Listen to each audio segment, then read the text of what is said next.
Et coucou mes petites poussières d'étoiles. Ah, ça fait du bien de vous retrouver. Alors, vous m'avez manqué, mais je travaillais pour vous sur mon fameux programme de formation. Alors, je vous en dirai plus quand il sera ficelé, je vous l'ai dit, mais c'est un peu compliqué. Je veux tellement qu'il soit accessible et le moins lourd possible pour que vous perdiez le moins de temps possible. Et c'est un peu ce que je recherche en ce moment. Bref, j'espère que vous allez bien. Alors, aujourd'hui, vous vous souvenez pourquoi on se voit? Eh bien, on avait parlé après les 14 lois universelles. Je vous avais annoncé qu'on aurait abordé, pour que ce soit un peu plus dans le côté pratique et dans la vie de tous les jours, de vous présenter ce que Deepak Chopra a écrit dans son livre « Les 7 lois spirituelles du succès ». Alors avant de vous les présenter, ces 7 lois, qu'est-ce que c'est pour vous le succès, hein, vous derrière votre écran? Alors vous savez bien que vous allez tous avoir une réponse différente. Alors bon, on va peut-être pouvoir faire plusieurs groupes, hein. Mais bon, c'est vrai que le succès, pour certains, ça sera d'avoir une fiche de paye avec autant de kilos euros par an. Après, pour d'autres, ce sera simplement d'arriver à nourrir et à envoyer les enfants correctement habillés à l'école. Pour d'autres, ça sera je sais pas moi, de finir danseuse étoile. Bref, voilà, chacun a sa notion et derrière ce succès, il a son rêve. Alors, pour atteindre ce succès qui est donc particulier pour chacun d'entre vous, d'entre nous, la première loi, c'est la loi de pure potentialité. Ça veut dire, eh bien, ce qu'on vient de dire, c'est que chaque être humain, eh bien, a un potentiel qui lui est unique, ou en tout cas, qui le rend unique. Et donc, quand on dit pur, c'est vraiment parce que c'est comme un diamant. On arrive sur Terre avec tout ce potentiel. Et puis, bon, peu à peu, on arrive à ne plus le sentir. On l'avait vu dans les vidéos précédentes, le pourquoi du comment. Donc, la première loi pour réussir, c'est d'arriver à retrouver le chemin de cette pure potentialité.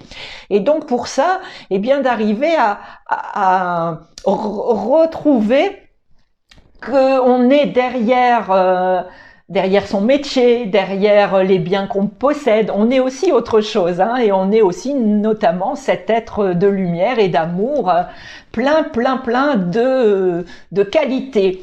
Alors, comment réussir à se reconnecter à ce pur potentiel? Eh bien, il y avait longtemps. Et oui, me revoilà avec la méditation. Alors, bon, je sais qu'il y en a pas beaucoup qui le font. Mais c'est pas grave. Je le dis quand même. Et alors, si jamais vous ne faites pas de méditation, prenez, s'il vous plaît, pour vous, c'est rien que pour vous, hein, le temps de vous poser. Le temps de vous couper du bruit, de rester dans le silence, si possible dans la nature, c'est encore mieux. Bon, on va peut-être attendre qu'il arrête de pleuvoir, mais en tout cas, il faut éteindre son téléphone, sa tablette, la télé, peu importe, rester quelques moments dans le calme. Demandez à votre mental, à votre petit ego de se reposer aussi parce qu'il a bien travaillé cette journée et donc de vous laisser un petit peu arriver à entendre à l'intérieur de vous toutes ces envies, tout ce potentiel et tout ce que vous êtes vraiment.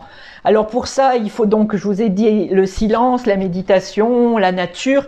Il faut aussi arrêter, eh bien, de coller des étiquettes à tout. Arrêter de tout vouloir classer, hein. Il faut aussi donc arrêter de juger. Alors arrêter de juger l'extérieur, ce qui se passe à l'extérieur, mais ce qui se passe aussi à l'intérieur, avouez-le. Quand il se passe quelque chose, oui, j'aurais peut-être pas dû faire ci, voilà, j'aurais pas. Bon, bref. Voilà, donc arriver en tout cas à retrouver le chemin de notre cœur, de notre petite étincelle de vie et de notre pur potentiel, parce qu'on en a tous un énorme. Et c'est ce qui fait d'ailleurs notre unicité, parce que j'ai beaucoup parlé d'unité dans les autres vidéos, mais on est certes, on a besoin d'unité, hein, mais on est aussi à mettre en avant notre unicité, notre spécialité. Voilà, donc la première loi, cette loi de pure potentialité. Mettre un peu de côté l'ego, se reposer dans le silence pour y accéder et arriver à retrouver la petite voix de notre étincelle de vie. La loi numéro 2, c'est la loi du don. Alors cette loi, moi je l'appelle aussi, elle s'appelle aussi la loi d'équilibre parce que il faut toujours que entre donner et recevoir, on ait cet équilibre. Alors il faut aussi, pour avoir cet équilibre, accepter de recevoir parce que Dieu sait que pour certaines personnes, le fait d'accepter quelque chose qui vous est donné sans rien attendre en retour, parfois c'est compliqué. Donc voilà, on accepte de recevoir parce que justement, on veut avoir un certain équilibre et donc équilibrer ce qu'on donne et ce qu'on reçoit. Alors, ce qu'on donne, j'entends déjà peut-être des gens dire ouais mais bon on donne tout le temps, ah si, ah là, on n'est pas si riche que ça. Mon Dieu, si vous saviez à quel point vous êtes riche. Mais on est riche de plein de choses pas matérielles. C'est-à-dire que forcément quand on parle de dons, on ramène encore une fois parce que c'est notre quotidien à l'argent, voilà. Mais il y a tellement d'autres choses à donner. Savez-vous que juste donner un sourire à quelqu'un que vous croisez dans la rue, c'est pour moi une énorme richesse et vous verrez qui vous sera rendu. Si vous ne voulez pas donner pour X raison que ce soit aux gens qui font la manche dans la rue, mais accordez-leur un regard. Vous savez, pour eux, c'est pas facile que ce soit... Enfin bon, je vais pas en dire plus parce que ça sort du sujet. Mais voilà. Un regard suffit. Alors on a tellement de choses à donner, un sourire, un regard, un peu de respect, du temps, de l'écoute, ça aussi c'est phénoménal. Et ça on en a. Ne me dites pas que j'ai pas le temps, on a toujours le temps, comme on a toujours le choix. Voilà, donc cette loi du don, c'est aussi, une fois que vous avez trouvé cette petite particularité que vous avez, ce potentiel, cette pure potentialité qui est en vous, quand vous l'avez retrouvée, quand vous avez repris contact avec elle, ne pas vous limiter et la donner, la faire vibrer, rayonner sur les gens avec toute cette expression donc de cette pure potentialité. Et si vous aimez chanter, chantez. Si vous aimez dessiner, faites des dessins, offrez. Au lieu d'acheter une carte en carterie qui coûte 10 balles, faites un beau dessin, marquez un petit message personnel. Mon Dieu, ça a 10 fois plus de valeur. Et voilà, enfin plein de choses. Et tout ce que vous savez faire, n'hésitez pas à le montrer, à mettre en vitrine cette particularité, ce potentiel que vous avez. Donc la troisième loi, c'est la loi de cause à effet. Je pense qu'on en a déjà parlé. C'est c'est le karma. Alors la loi de cause à effet dit bien sûr que à toute chose, toute chose a une conséquence, un effet. On en avait parlé, il me semble, dans les 14 lois spirituelles. Alors bien sûr, on récolte ce qu'on sème, ça c'est clair. Ce qu'il ne faut pas oublier, c'est qu'on vit aussi aujourd'hui dans un monde où finalement, ce qui est autour de nous, c'est un peu le reflet de tout ce qu'on a déjà donné. Donc vous voyez, on trouve sa potentialité, on l'exprime, on donne à profusion ce qu'on sait mieux faire. Et si vous savez écouter, c'est ça que vous donnez. Si vous savez être empathique ou simplement éprouver de la compassion pour les autres, ça aussi c'est c'est de la pure potentialité. Vous voyez, il n'y a pas besoin de savoir faire des claquettes. C'est ça, quand on parle de pure potentialité, c'est retrouver ces petites choses-là que certains sauront faire, que d'autres ne sauront pas faire. Mais c'est toute la richesse de cette humanité.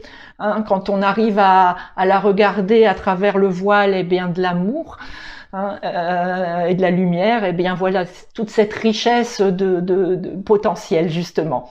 Donc on l'a trouvé, on la donne et puis on est conscient que dans le karma, tout ce qu'on a donné finira par nous revenir.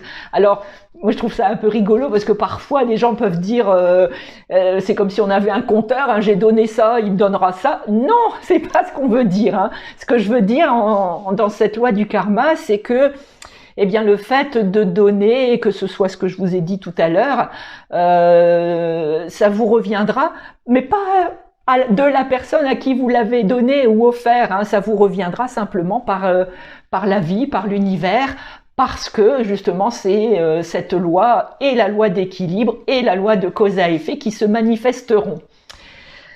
Alors pareil, quand parfois on se demande quel chemin prendre, on en avait parlé dans la vidéo, je crois que c'était la vidéo sur le libre arbitre avec cette fameuse pièce Amour et peur, et on en avait aussi parlé donc un peu en référence aussi dans la vidéo sur le karma, parce que finalement quand on a des choix à faire, eh bien, il faut ne pas oublier cette loi du karma, et puis il faut, tant qu'à faire, choisir quelque chose qui risque de nous aider. Donc, quand on est par exemple dans un schéma,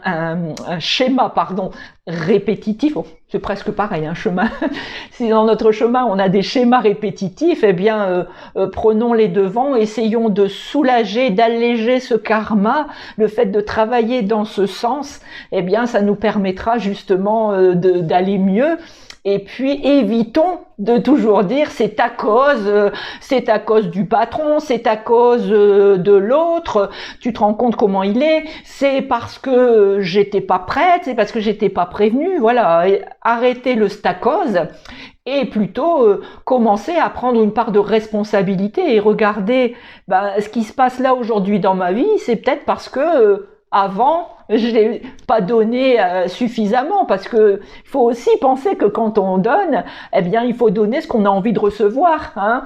Si vous donnez justement de la gentillesse, de la douceur, de l'amitié, tout ça, ça vous reviendra. Mais si vous donnez aussi du jugement, des a priori, des conflits, eh bien, tout ça, ça vous reviendra aussi. Voilà la loi du karma, qui est la loi de cause à effet. La quatrième loi, c'est la loi du moindre effort. Non, vous croyez pas que vous allez vous la couler douce. La loi du moindre effort, ça veut juste dire de prendre les choses avec simplicité. Alors ça me fait rire, je pensais en même temps j'entendais souvent quand j'étais petite dire justement « Oh, celui-là, c'est un partisan du moindre effort ». Oh là là, quand j'étais petite, pour moi, c'était négatif parce que j'avais l'impression que c'était quelqu'un de fainéant qui avait pas envie de faire des efforts, justement, alors que peut-être moi, petite, on me demandait d'en faire plein. C'est pas ça la loi du moindre effort.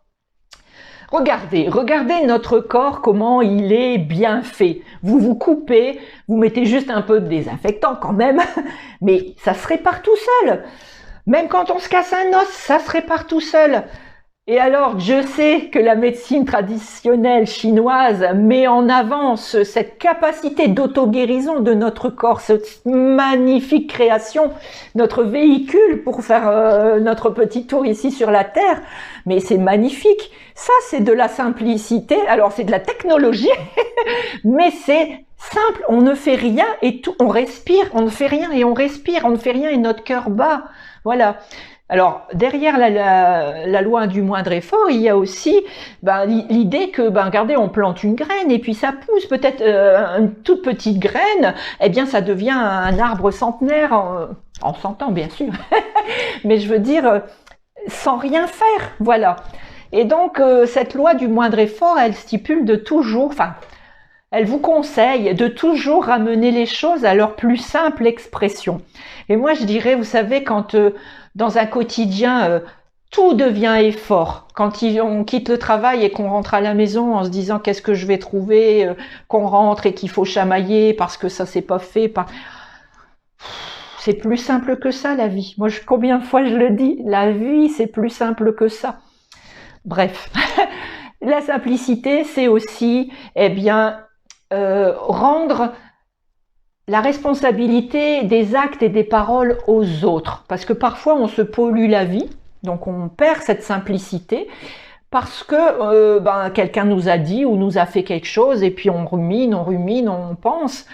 Mais finalement, ce n'est pas notre responsabilité. La seule responsabilité qu'on a, c'est justement l'impact qu'on va donner à cette action ou à cette parole. Si derrière on se rend compte que ce qui a été dit par quelqu'un d'autre, que c'est sa responsabilité, et puis que nous derrière, on est tranquille avec ça, c'est simple. Et c'est la loi du moindre effort. On ne va pas être en bataille dans notre mental, par notre ego, pour avoir le dernier mot.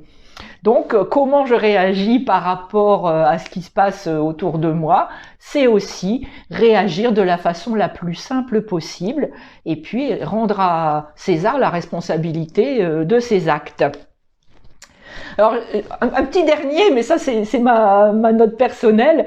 Parfois, j'entends des gens dire « Oh, j'ai plein de ménage à faire, faut que je fasse mes poussières, j'en ai pour au moins 1 heure. » Bon, moi, j'en ai pas pour 1 heure, je me dis.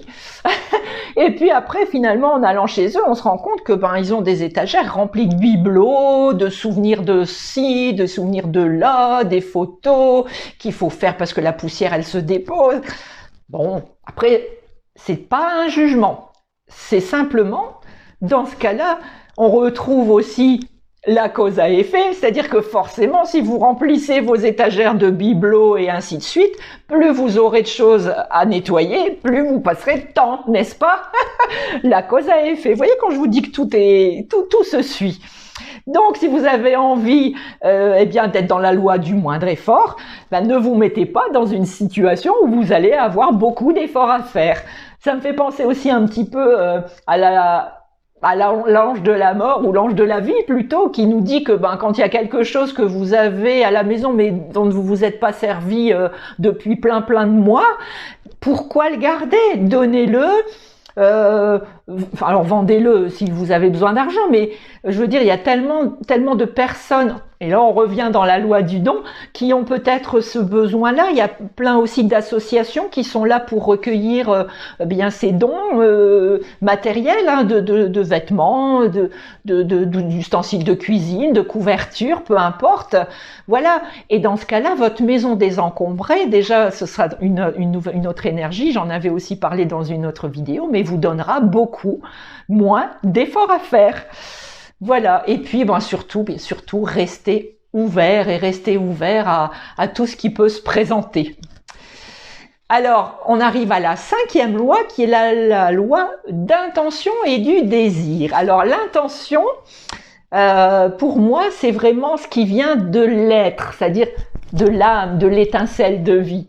Et le désir, c'est plus ce qui vient du côté humain. Dans l'être humain, l'intention vient de l'être et puis le désir viendrait de la partie humaine, c'est-à-dire plus de l'ego.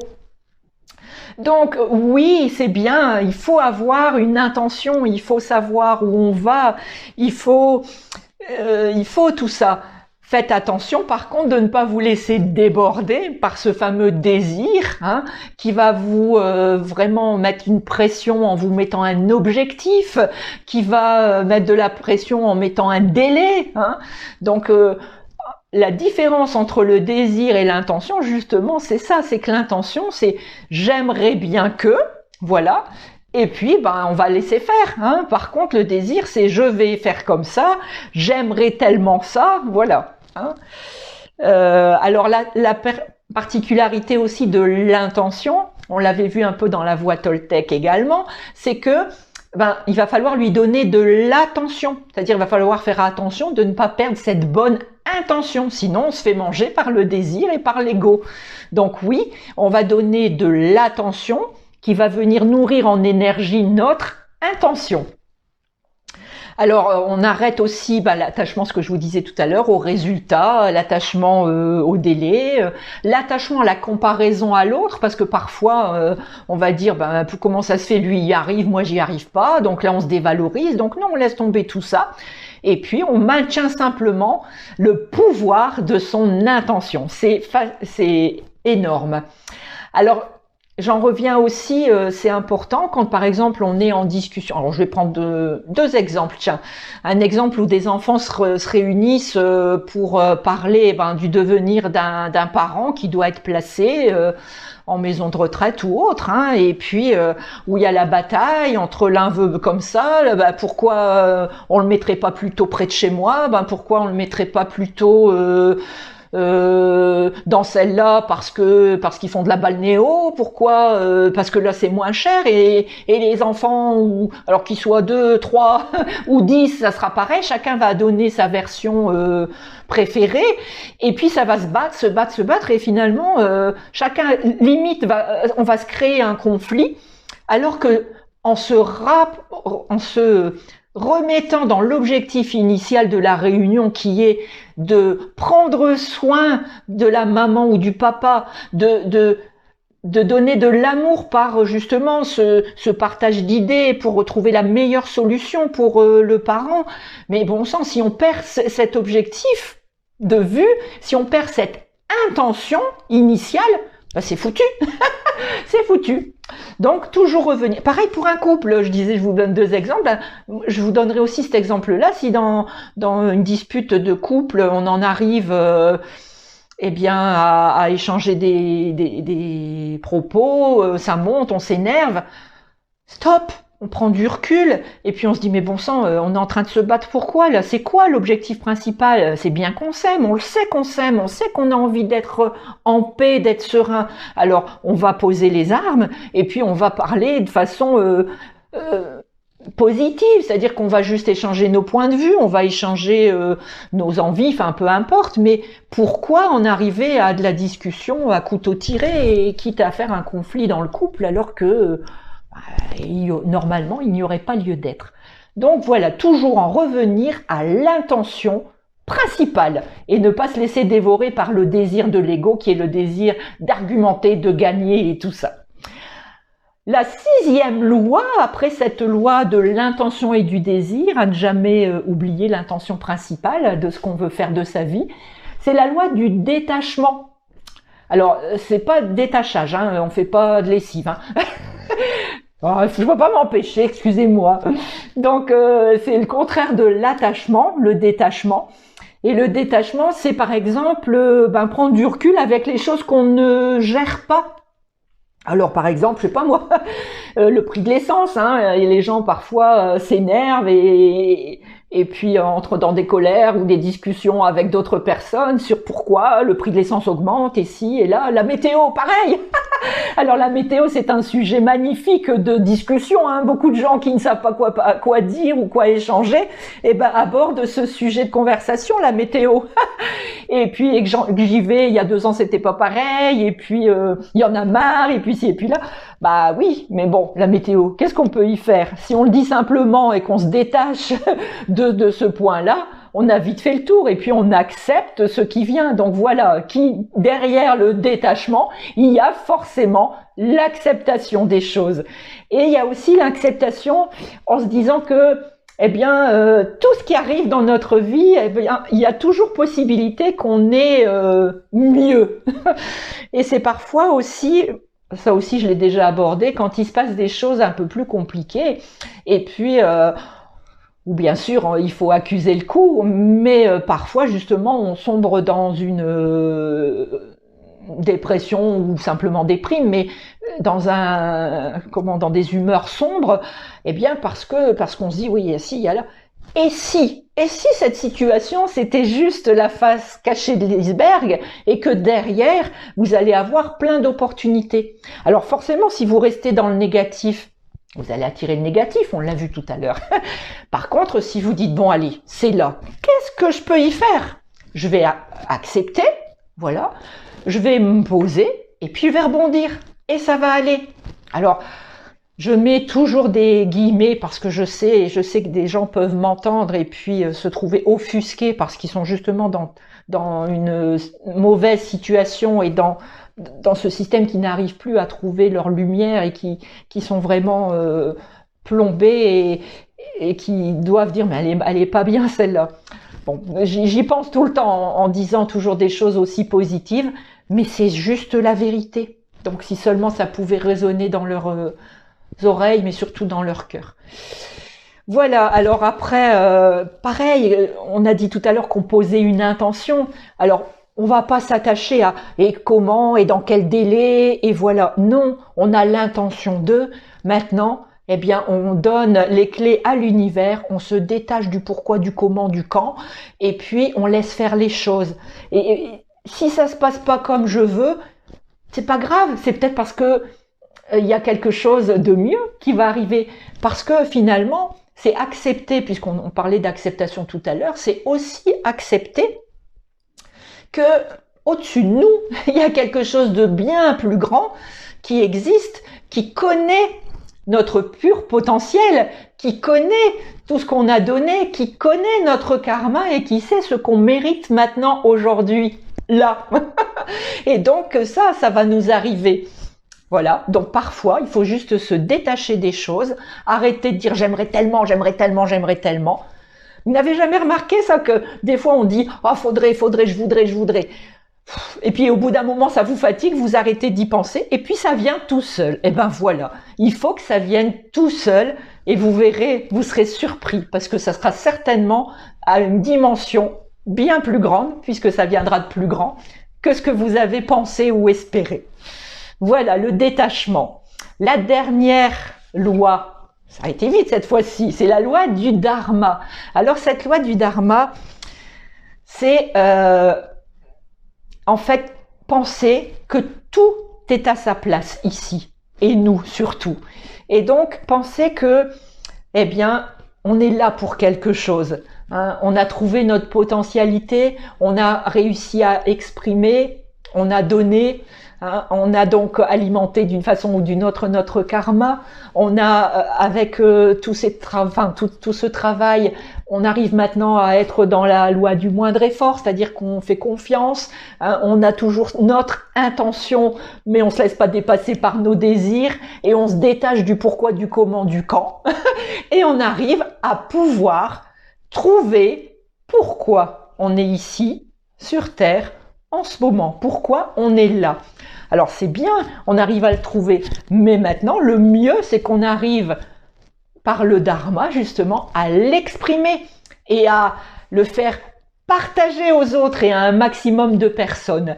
Donc vous voyez cette roue là qui part de pure potentialité pour arriver à la loi du Dharma, donc à savoir pourquoi on est venu sur cette terre et puis à faire ce qu'on est venu faire et pouvoir en faire profiter les autres. Voilà, c'est tout ce que Deepak Chopra voulait montrer par ces 7 lois. Alors, je vous l'ai présenté un peu en détail dans un côté positif. Bon, allez, je vous le fais. Tant pis si c'est long, vous arrêterez si ça ne vous intéresse pas, mais vous allez voir, on va la faire beaucoup plus rapidement. Si on la fait du côté négatif, vous allez voir à quel point ça s'enchaîne dans le même sens.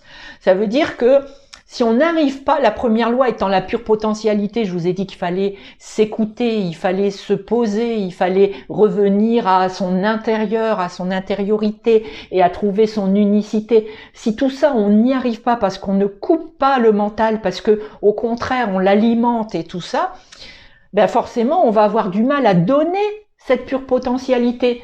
Hein, on va retomber dans je vois une personne sans abri qui réclame de l'argent, mais je vais même pas le regarder, hein, je veux pas le voir.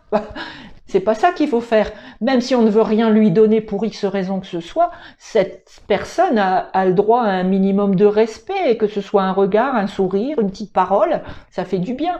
Donc voilà, on ne peut pas voir sa pure potentialité parce qu'on se laisse déborder par son mental, ce qui fait qu'on ne peut pas donner tout ce qu'on serait normalement en capacité de donner, ce qui fait que comme on ne peut pas donner, la loi du karma va se mettre en place, on va pas pouvoir recevoir grand-chose. Comme on ne va pas pouvoir recevoir grand-chose, si en plus on s'enferme dans non pas la loi du moindre effort, mais plutôt tout sera duel, tout sera compliqué, conflit, bataille, on aura du mal après à aussi trouver son intention, et donc on va se laisser manger par le désir. Alors ça peut être le désir de justice, le désir de plein de choses, le désir de tout ce qu'on voit à la télé, tout ce qu'on entend à la télé, donc le désir engendré par l'ego et tout ça. Et comment voulez-vous après retrouver du détachement, parce que vous n'allez pas arriver justement à accepter les choses comme elles sont. Hein, à chaque fois, vous allez regarder la télé et ruminer, et relancer le mental, et voilà. Et après, comment voulez-vous, à la 7e loi du Dharma, comprendre pourquoi vous êtes là? Ce que vous allez vous poser comme question, c'est « Bon sang, mais pourquoi je suis là? Je préférerais mourir ou je préférerais être ailleurs. » Donc, attention, cette roue, ces 7 lois spirituelles, elles s'articulent de façon positive comme de façon négative. Donc c'est très, moi je trouve que c'est vraiment très parlant. Eh bien voilà, j'espère vous avoir apporté un peu d'informations, j'espère un petit peu de gaieté, un petit peu, en tout cas je vous envoie plein de bisous et puis je vous envoie plein d'amour, ce sera déjà ça de prix. À bientôt mes petites poussières d'étoiles, je vous aime fort.